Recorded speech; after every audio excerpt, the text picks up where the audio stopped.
Visa ਦੀ consultancy ਨਹੀਂ ਹੈਗੀ ਜੀ। ਅਸੀਂ ਇਮੀਗ੍ਰੇਸ਼ਨ ਕੰਸਲਟੈਂਟ ਨਹੀਂ ਹੈਗੇ। ਬੇਸਿਕਲੀ ਮੈਂ ਆਪਣੇ ਦਰਸ਼ਕਾਂ ਨੂੰ ਵੀ ਦੱਸ ਦਾਂਗੀ ਕਿ ਸ਼ਿਵੇਂਦਰ ਜੀ ਹੈ ਜੋ ਉਹ ਵੀਜ਼ਾ ਕੰਸਲਟੈਂਟ ਨਹੀਂ ਕਰਦੇ ਆ, ਇਹ ਬੇਸਿਕਲੀ ਸਾਨੂੰ ਹੈਲਪ ਕਰਦੇ ਕਿ ਕਿਵੇਂ ਅਸੀਂ ਕੈਨੇਡਾ ਦੇ ਵਿੱਚ ਬਿਜ਼ਨਸ ਕਰੀਏ।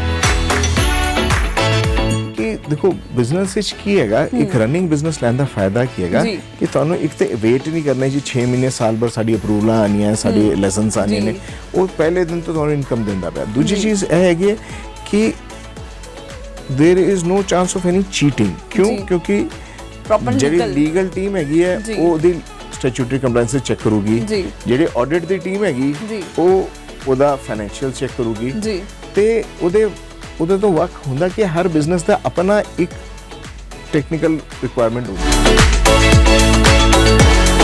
ਸਭ ਤੋਂ ਪਹਿਲੀ ਹੈਗੀ ਲੀਗਲ ਸਟੇਟਸ। ਜੀ ਤੁਹਾਨੂੰ ਇਹ ਦੱਸਣਾ ਹੈਗਾ ਕਿ ਤੁਹਾਡੇ ਕੋਲ ਪੀਆਰ ਹੈਗਾ ਨਹੀਂ ਹੈਗਾ, ਵਰਕ ਪਰਮਿਟ ਹੈਗਾ ਨਹੀਂ ਹੈਗਾ, ਕੀ ਹੈਗਾ, ਤੁਸੀਂ ਲੈਣਾ ਚਾਹੁੰਦੇ ਹੋ ਤੇ depending on that the first the legal team will vet. ਜੀ ਲੀਗਲ ਟੀਮ ਪਹਿਲੇ ਇੰਟਰਵਿਊ ਲਊਗੀ, ਉਹਦੇ 'ਚ ਇੱਕ ਨੈਗੇਟਿਵ ਲਿਸਟ ਹੈਗੀ ਹੈ, ਜੇ ਉਹਦੇ 'ਚ ਤੋਂ ਕੋਈ ਵੀ ਸਵਾਲ ਨੈਗੇਟਿਵ ਹੋ ਗਿਆ ਤਾਂ ਉਸ ਅਸੀਂ ਕਲਾਇੰਟ ਹੀ ਨਹੀਂ ਲੈਣਾ।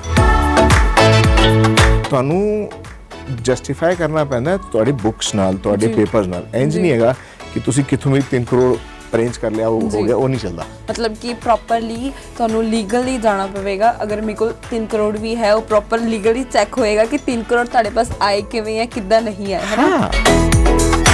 ਜਿਵੇਂ ਕੋਈ ਫੈਮਿਲੀ ਨੇ ਇਨਵੈਸਟ ਕੀਤਾ ਹੈ ਤੁਹਾਡੇ ਨਾਲ, ਹੈ ਨਾ, ਕਿਸੇ ਕੰਪਨੀ ਦੇ ਵਿੱਚ, ਤੁਸੀਂ ਇਹ ਵੀ ਦੇਖਦੇ ਹੋ ਕਿ ਜੇਕਰ ਉਸ ਫੈਮਿਲੀ ਦਾ ਬੱਚਾ ਹੈ ਨਾ ਸਕੂਲ ਦੇ ਵਿੱਚ ਪੜ੍ਹ ਰਿਹਾ ਤਾਂ ਕਿਸ ਕੰਡੀਸ਼ਨ ਦੇ ਵਿੱਚ ਉਹ ਕੀ ਪੂਰੀ ਸੀ।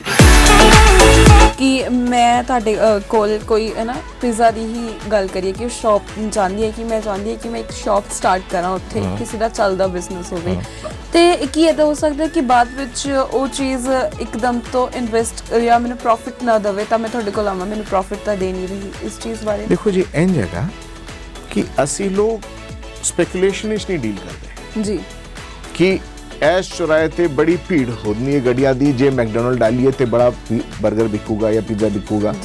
ਅਸੀਂ ਤੁਹਾਨੂੰ ਜੋ ਵੀ ਬਿਜ਼ਨਸ ਦਿੰਦੇ ਆ ਜੀ ਉਹਦਾ ਮਿਨੀਮਮ 3 ਸਾਲ ਦਾ ਆਡਿਟ ਹੁੰਦਾ ਜੀ। 3 ਸਾਲ ਦੀ ਪ੍ਰੋਫਿਟੇਬਿਲਿਟੀ ਵੇਖ ਕੇ ਤੁਹਾਡੇ ਨਾਲ ਡਿਸਕਸ ਕਰਕੇ ਸੀਏ ਦੀ ਰਿਪੋਰਟ ਲਗਾ ਕੇ ਤਦ ਗੱਲ ਅੱਗੇ ਵਧਦੀ। तो it is not an estimation कि ये होगा जी, ठीक है जी। प्रोजेक्शन होंदी है कि जे तुसी मेहनत करोगे तो इन्हों वधा लोगे जी, बट की उन्हें कमाया है 3 साल दा वो तो क्लीयर तुहाडे सामने होंदा है जी।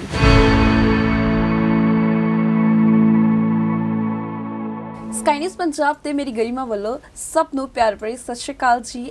ਅੱਜ ਅਸੀਂ ਤੁਹਾਨੂੰ ਸਟੂਡੀਓ ਦੇ ਵਿੱਚ ਇੱਕ ਖਾਸ ਸ਼ਖਸ ਦੇ ਨਾਲ ਮਿਲਵਾਉਣ ਜਾ ਰਹੇ ਹਾਂ। ਇਹ ਸ਼ਖਸ ਨੇ ਨਵਾਬਾ ਦੇ ਸ਼ਹਿਰ ਯਾਨੀ ਕਿ ਲਖਨਊ ਤੋਂ, ਜਿਨ੍ਹਾਂ ਨੇ ਆਪਣੀ ਮਿਹਨਤ ਦੇ ਸਦਕਾ ਇੰਡੀਆ ਦੇ ਵਿੱਚ ਤਾਂ ਬਿਜ਼ਨਸ ਕੀਤਾ ਹੀ ਕੀਤਾ ਹੈ, ਪਰ ਇੰਡੀਆ ਤੋਂ ਬਾਹਰ ਕੈਨੇਡਾ ਯਾਨੀ ਕਿ ਜੋ ਸਾਡੇ ਜ਼ਿਆਦਾਤਰ ਪੰਜਾਬੀਆਂ ਦਾ ਸੁਪਨਾ ਹੁੰਦਾ ਹੈ ਕਿ ਕੈਨੇਡਾ ਦੇ ਵਿੱਚ ਜਾਈਏ, ਰਹੀਏ ਤੇ ਆਪਣਾ ਬਿਜ਼ਨਸ ਸਟਾਰਟਅਪ ਕਰੀਏ, ਤੇ ਇਹ ਉਹ ਸ਼ਖਸ ਨੇ ਜਿਨ੍ਹਾਂ ਨੇ ਆਪਣੀ ਮਿਹਨਤ ਦੇ ਸਦਕਾ ਕੈਨੇਡਾ ਦੇ ਵਿੱਚ ਵੀ ਆਪਣਾ ਬਿਜ਼ਨਸ ਸਟਾਰਟ ਕੀਤਾ ਹੈ। ਜੀ ਹਾਂ, ਮੈਂ ਗੱਲ ਕਰ ਰਹੀ ਹਾਂ ਸਾਡੇ ਸਟੂਡੀਓ ਦੇ ਵਿੱਚ ਮੌਜੂਦ ਇੱਕ ਸ਼ਖਸ ਨੇ ਜਿਨ੍ਹਾਂ ਦਾ ਨਾਮ ਹੈ ਸ਼ਿਵੇਂਦਰ ਮੋਹਨ। ਸਭ ਤੋਂ ਪਹਿਲਾਂ ਮੈਂ ਉਹਨਾਂ ਦਾ ਸਵਾਗਤ ਕਰਦੀ ਹਾਂ। ਸਤਿ ਸ਼੍ਰੀ ਅਕਾਲ ਸਰ। ਸਤਿ ਸ਼੍ਰੀ ਅਕਾਲ ਜੀ। ਸਭ ਤੋਂ ਪਹਿਲਾਂ ਤਾਂ ਸਰ ਤੁਹਾਡਾ ਸਾਡੇ ਸਟੂਡੀਓ ਦੇ ਵਿੱਚ ਬਹੁਤ ਸਵਾਗਤ ਹੈ। ਮੈਂ ਸਕਾਈ ਨਿਊਜ਼ ਪੰਜਾਬ ਤੇ ਤੁਹਾਡਾ ਬਹੁਤ-ਬਹੁਤ ਸਵਾਗਤ ਕਰਦੀ ਹਾਂ। ਤੇ ਜਿਵੇਂ ਕਿ ਮੈਂ ਸਟਾਰਟਿੰਗ ਦੇ ਵਿੱਚ ਹੀ ਕਿਹਾ ਹੈ ਕਿ ਸਰ ਨੇ ਆਪਣੀ ਮਿਹਨਤ ਦੇ ਸਦਕਾ ਬਹੁਤ ਵਧੀਆ ਮੁਕਾਮ ਹਾਸਿਲ ਕੀਤਾ ਹੈ ਤੇ ਅੱਜ ਇਹ ਇੰਡੀਆ ਤੋਂ ਛੱਡ ਕੇ ਹੈ ਨਾ ਕੈਨੇਡਾ ਦੇ ਵਿੱਚ ਵੀ ਵਧੀਆ ਬਿਜ਼ਨਸ ਕਰ ਰਹੇ ਤੇ ਬਿਜ਼ਨਸ ਕਰ ਰਹੇ। ਇਹਨਾਂ ਦੀ ਕੰਪਨੀ ਨਾਂ ਹੈ ਜਿਵੇਂ ਕਿ ਬਿਜ਼ਕੈਨ ਮੈਨੇਜਮੈਂਟ ਕਾਰਪ, ਜਿਹਦੇ ਵਿੱਚ ਇਹ ਲੋਕਾਂ ਨੂੰ ਗਾਈਡ ਕਰਦੇ ਹੈ ਕਿ ਕਿਵੇਂ ਕੈਨੇਡਾ ਦੇ ਵਿੱਚ ਜਾ ਕੇ ਵੈਲ ਸੈਟਲਡ ਬਿਜ਼ਨਸ ਸ਼ੁਰੂ ਕੀਤਾ ਜਾਵੇ, ਹੈ ਨਾ ਸਰ? ਮੈਂ ਸਹੀ ਕਿਹਾ ਜਿਵੇਂ ਕਿ ਇੱਕ ਮਾੜਾ ਜਿਹਾ ਕਰੈਕਸ਼ਨ ਹੈਗਾ ਜੀ, ਉਹ ਸ਼ੁਰੂ ਨਹੀਂ ਕਰਾਂਦੇ ਆਪਾਂ ਰਨਿੰਗ ਬਿਜ਼ਨਸ ਨੂੰ ਉੱਥੇ ਟੇਕ ਓਵਰ ਕਰਾਉਂਦੇ ਆ ਬਿਕੋਜ਼ ਬਿਜ਼ਨਸ ਸ਼ੁਰੂ ਕਰਨ ਵਿੱਚ ਕੀ ਹੁੰਦਾ, ਇੱਕ ਤੇ ਜੈਸਟੇਸ਼ਨ ਟਾਈਮ ਬੜਾ ਹੁੰਦਾ ਹੈ, 6 ਮਹੀਨੇ ਤੋਂ ਸਾਲ ਭਰ ਤੱਕ ਤੁਹਾਨੂੰ ਬਹਿ ਕੇ ਵੇਟ ਕਰਨਾ ਸਾਰੇ ਅਪਰੂਵਲਸ ਆਉਂਦਾ। ਦੂਜੀ ਚੀਜ਼ ਇਹ ਹੁੰਦੀ ਹੈ ਕਿ ਉਹਦੀ ਕੋਈ ਗਾਰੰਟੀ ਨਹੀਂ ਚੱਲੂਗਾ ਜੀ, ਤੇ ਜਿਹੜਾ ਬੰਦਾ ਇੱਥੋਂ ਆਪਣਾ ਸਭ ਕੁਝ ਲੈ ਕੇ ਜਾਂਦਾ ਪਿਆ ਉੱਥੇ, ਉਹ ਇੰਨਾ ਵੱਡਾ ਰਿਸਕ ਕਿਉਂ ਲਵੇ? ਉਹ ਚਲਦੀ ਵੀ ਚੀਜ਼ ਨੂੰ ਚੱਕੇ। ਠੀਕ ਹੈ। ਤੇ ਉਸ ਤੋਂ ਬਾਅਦ ਸਰ ਮੈਂ ਇਹ ਕਹਿਣਾ ਚਾਹੂੰਗੀ ਕਿ ਤੁਹਾਡੇ ਮਾਈਂਡ ਦੇ ਵਿੱਚ ਕਿਵੇਂ ਆਇਆ ਕਿ ਤੁਸੀਂ ਇਹ ਬਿਜ਼ਨਸ ਸਟਾਰਟ ਕਰਨਾ ਹੈ? ਦੇਖੋ ਜੀ ਇੰਝ ਹੈਗਾ, ਮੈਂ ਜਿਸ ਤਰ੍ਹਾਂ ਸਭ ਕਰਦੇ ਨੇ ਗ੍ਰੈਜੂਏਸ਼ਨ ਕੀਤੀ, ਫਿਰ MBA ਕੀਤਾ, ਉਹਦੇ ਬਾਅਦ 2 ਸਾਲ ਨੌਕਰੀ ਕੀਤੀ ਜੀ। ਨੌਕਰੀ ਕਰਕੇ ਇਹ ਕਲੀਅਰ ਹੋ ਗਿਆ ਕਿ ਥਰਡ ਜਨਰੇਸ਼ਨ ਬਿਜ਼ਨਸ ਦਾ ਹੈਗਾ। ਮੇਰੇ ਦਾਦਾ ਸਾਹਿਬ ਲਾਹੌਰ ਤੋਂ ਇੰਡੀਆ ਆਏ ਸਨ ਪਾਰਟੀਸ਼ਨ ਵਿੱਚ, ਤੇ ਉਹਨਾਂ ਦੇ ਉਸ ਤੋਂ ਉਹਨਾਂ ਨੇ ਬਿਜ਼ਨਸ ਸ਼ੁਰੂ ਕੀਤਾ ਸੀ, ਤੇ ਮੈਂ ਕਿਹਾ ਮੈਂ ਕਰਨਾ ਤੇ ਬਿਜ਼ਨਸ ਹੀ ਹੈਗਾ। ਤੇ ਫਿਰ ਕਰੀਬਨ 22 ਸਾਲ ਪਹਿਲੇ ਮੈਂ ਇੰਡੀਆ 'ਚ ਬਿਜ਼ਨਸ ਸ਼ੁਰੂ ਕੀਤਾ। ਓਕੇ। ਤੇ ਮੈਂ ਬੇਸਿਕਲੀ ਸਪਲਾਈ ਚੇਨ ਮੈਨੇਜਮੈਂਟ ਦਾ ਬਿਜ਼ਨਸ ਕਰਨਾ, ਤੇ ਮੇਰੇ ਕਲਾਇੰਟਸ ਵਿੱਚ LG ਇਲੈਕਟ੍ਰੋਨਿਕਸ, ਕਰੌਂਪਟਨ ਗਰੀਵਜ਼, ਜਿੰਦਲ ਸਟੀਲਸ ਦਾ ਪੇਂਟ ਡਿਵੀਜ਼ਨ, ਮਦਰਾ ਕੋਟਸ, ਇਹ ਸਾਰੇ ਹੈਗੇ ਨੇ। ਪਹਿਲੇ ਮੈਂ C8 ਨਾਲ ਵੀ ਕੰਮ ਕੀਤਾ ਦਾ, ਟਾਟਾ ਸਕਾਈ ਨਾਲ ਵੀ ਕੰਮ ਕੀਤਾ ਦਾ, ਤੇ ਉਹਦੇ ਨਾਲ ਕੀ ਹੋਇਆ ਕਿ ਇੱਥੇ ਤੇ ਬਿਜ਼ਨਸ ਵਧੀਆ ਚੱਲਦਾ ਪਿਆ ਸੀ, ਤੇ ਬਿਜ਼ਨਸ ਦੇ ਨਾਲ ਮੈਂ ਟਰੈਵਲ ਬੜਾ ਕੀਤਾ, ਤੇ ਮੈਂ ਜਿੱਥੇ ਵੀ ਗਿਆ ਮੈਂ ਵੇਖਦਾ ਸਾਂ ਕਿ ਇੱਥੇ ਬਿਜ਼ਨਸ ਕੀਤਾ ਜਾਏ ਤਾਂ ਕੀ ਹੋਏਗਾ, ਕਿੰਨ ਚੱਲੇਗਾ। ਤੇ ਮੈਂ ਆਸਟ੍ਰੇਲੀਆ, ਯੂਰਪ, ਸਿੰਗਾਪੁਰ, ਇੱਥੇ ਉੱਥੇ ਸਭ ਜਗ੍ਹਾ ਘੁੰਮ ਲਿਆ।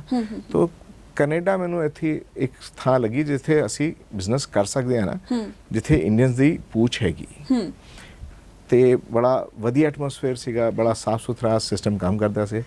ਤੇ ਇਸ ਵਾਸਤੇ ਮੈਂ ਸੋਚਣ ਲੱਗਿਆ ਕਿ ਮੈਨੂੰ ਕੈਨੇਡਾ ਬਿਜ਼ਨਸ ਕਰਨਾ ਹੈਗਾ। ਦੈਨ ਮੈਂ ਓਪਰਚੁਨਿਟੀ ਵੇਖੀ, ਤੇ ਪਤਾ ਚੱਲਿਆ ਕਿ ਇੱਥੇ ਬਹੁਤ ਸਾਰੇ ਲੋਕ ਸੱਜੇ ਖੱਬੇ ਕਰਕੇ ਨਾ ਤੁਹਾਨੂੰ ਬਸ ਕੈਨੇਡਾ ਪਹੁੰਚਾਉਣ ਦੀ ਗਾਰੰਟੀ ਲੈਂਦੇ ਨੇ, ਉੱਥੇ ਜਾ ਕੇ ਕੀ ਕਰਨਾ ਉਹਦਾ ਪਤਾ ਨਹੀਂ। ਤੇ ਫਿਰ ਮੈਂ ਕੈਨੇਡਾ 'ਚ ਬੰਦੇ ਅਪਰੋਚ ਕੀਤੇ, ਗੋਰਿਆਂ ਨਾਲ ਗੱਲ ਕੀਤੀ, ਤੇ ਉਹਨਾਂ ਨੇ ਕਿਹਾ ਕਿ ਜੀ ਸਿੱਧੇ ਰਸਤੇ ਚਲੋ, ਸੱਜੇ ਖੱਬੇ ਨਾ ਜਾਣਾ, ਇੱਥੇ ਕੈਨੇਡਾ ਚੱਲਦਾ ਨਹੀਂ ਸੱਜੇ ਖੱਬੇ। ਤੇ ਅਸੀਂ ਸਿੱਧੇ ਰਸਤੇ ਗਏ, ਸਾਨੂੰ ਰੱਬ ਦੀ ਮਿਹਰ ਨਾਲ ਵੀਜ਼ਾ ਮਿਲ ਗਿਆ ਸੀ, ਇੱਕ ਕੰਪਨੀ ਖੋਲੀ। ਫਿਰ ਉੱਥੇ ਜਾ ਕੇ ਮੈਂ ਵੇਖਿਆ ਕਿ ਜਿਹੜੇ ਬੰਦਾ ਉੱਥੇ ਪਹੁੰਚ ਵੀ ਗਿਆ ਨਾ, ਉਹ ਵੀ ਰੁਲਦੇ ਪਏ ਨੇ, ਕੰਮ ਨਹੀਂ ਮਿਲਦਾ ਪਿਆ, ਬਿਜ਼ਨਸ ਨਹੀਂ ਮਿਲਦਾ ਪਿਆ, ਕੀ ਕਰੀਏ ਇਹ ਨਹੀਂ ਪਤਾ ਚੱਲਦਾ ਪਿਆ। ਤੇ ਫਿਰ ਸਾਡੇ ਕੋਲ ਬਹੁਤ ਲੋਕਾਂ ਨੇ ਅਪਰੋਚ ਕੀਤੀ ਕਿ ਜੀ ਸਾਨੂੰ ਇਹ ਮਦਦ ਕਰੋ ਕਿ ਅਸੀਂ ਬਿਜ਼ਨਸ ਲੈਣਾ ਹੈਗਾ। ਤੇ ਤਦ ਮੈਂ ਦੂਜੀ ਕੰਪਨੀ ਇਹ ਖੋਲੀ, ਬਿਜ਼ਨਸ ਐਂਡ ਮੈਨੇਜਮੈਂਟ ਕਾਰਪ। ਤੇ ਇਹਦੇ 'ਚ ਕੀ ਸੀਗਾ ਕਿ ਮੇਰਾ ਆਪਣਾ ਕੈਨੇਡੀਅਨ ਐਕਸਪੀਰੀਅੰਸ 2 ਸਾਲ ਦਾ ਹੈਗਾ, ਤੇ ਮੈਂ ਕਿਹਾ ਇਹਦੇ ਨਾਲ ਕੰਮ ਨਹੀਂ ਚੱਲਣਾ। ਤੇ ਮੇਰੇ ਜਿਹੜੇ ਪਾਰਟਨਰਸ ਹੈਗੇ ਉਹ ਪਹਿਲੇ ਪਿਛਲੇ 40 ਸਾਲਾਂ ਦੇ ਇਹੀ ਕੰਮ ਕਰਦੇ ਪਏ ਨੇ, ਉਹਨਾਂ ਦੇ ਕੋਲ ਬਿਜ਼ਨਸ ਦਾ ਐਕਸਪੀਰੀਅੰਸ ਹੈਗਾ, ਬਿਜ਼ਨਸ ਦੀ ਇਵੈਲੂਏਸ਼ਨ। ਹੁੰਦਾ ਕੀ ਹੈਗਾ, ਬਿਜ਼ਨਸ ਖਰੀਦਣ ਵਿੱਚ ਬਹੁਤ ਸਾਰੇ ਸਟੈਚੂਟਰੀ ਕੰਪਲਾਈਂਸਸ ਵੀ ਹੁੰਦੇ ਨੇ, ਤੇ ਉਹ ਸਾਰੀ ਚੀਜ਼ਾਂ ਦੀ ਐਕਸਪਰਟੀਜ਼ ਹੋਣੀ ਚਾਹੀਦੀ ਹੈ। ਤੇ ਦੂਜੀ ਚੀਜ਼ ਤੁਹਾਨੂੰ ਟੀਮ ਚਾਹੀਦੀ, ਬਈ ਇਕੱਲਾ ਬੰਦਾ ਕਿੱਥੇ ਕਰ ਲੇਗਾ। ਹਾਂ, ਤੇ 500 ਬੰਦਿਆਂ ਦੀ ਟੀਮ ਹੈਗੀ ਸਾਡੇ ਕੋਲ।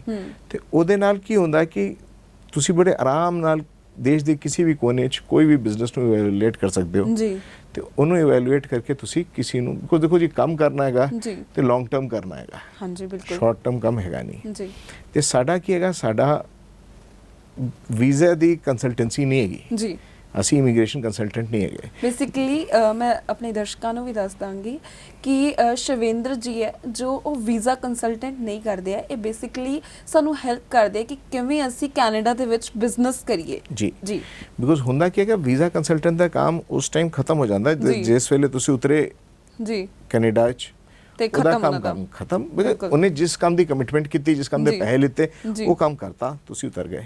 ਹੁਣ ਉਤਰ ਕੇ ਹੁਣ ਕਿੱਥੇ ਜਾਣਾ ਹੈ, ਬਿਲਕੁਲ ਨਿਆਣੇ ਕਿੱਥੇ ਪੜ੍ਹਨੇ ਨੇ, ਬਿਜ਼ਨਸ ਕਿੱਥੇ ਹੋਣਾ ਹੈ, ਕਿਹੜਾ ਬਿਜ਼ਨਸ ਹੋਣਾ ਹੈ, ਬਿਲਕੁਲ। ਤੇ ਇਹ ਸਭ ਚੀਜ਼ਾਂ ਦਾ ਹੈਗਾ। ਤੇ ਜਿਸ ਤਰ੍ਹਾਂ ਸਾਡੇ ਕੋਲ ਹਰ ਤਰ੍ਹਾਂ ਦਾ ਕਲਾਇੰਟ ਹੈਗਾ, ਸਾਡੇ ਕੋਲ ਉਹ ਵੀ ਕਲਾਇੰਟ ਹੈਗਾ ਜਿਹੜਾ ਆਲਰੇਡੀ ਕੈਨੇਡਾ 'ਚ ਬੈਠਾ ਹੈ PR ਲੈ ਕੇ, ਉਹ ਬਿਜ਼ਨਸ ਕਰਨਾ ਚਾਹੁੰਦਾ ਹੈ। ਸਾਡੇ ਕੋਲ ਉਹ ਕਲਾਇੰਟ ਵੀ ਹੈਗੇ ਨੇ ਜਿਨ੍ਹਾਂ ਦੇ ਹੁਣੇ ਸਟੇਟਸ ਨਹੀਂ ਹੈਗਾ, ਉਹਨਾਂ ਨੂੰ ਇਮੀਗ੍ਰੇਸ਼ਨ ਚਾਹੀਦੀ, ਤੇ ਉਹ ਲੀਗਲ ਟੀਮ ਹੈਂਡਲ ਕਰਦੀ ਹੈ, ਇਮੀਗ੍ਰੇਸ਼ਨ ਦੀ ਟੀਮ ਵੀ ਹੈਂਡਲ ਕਰਦੀ ਹੈ।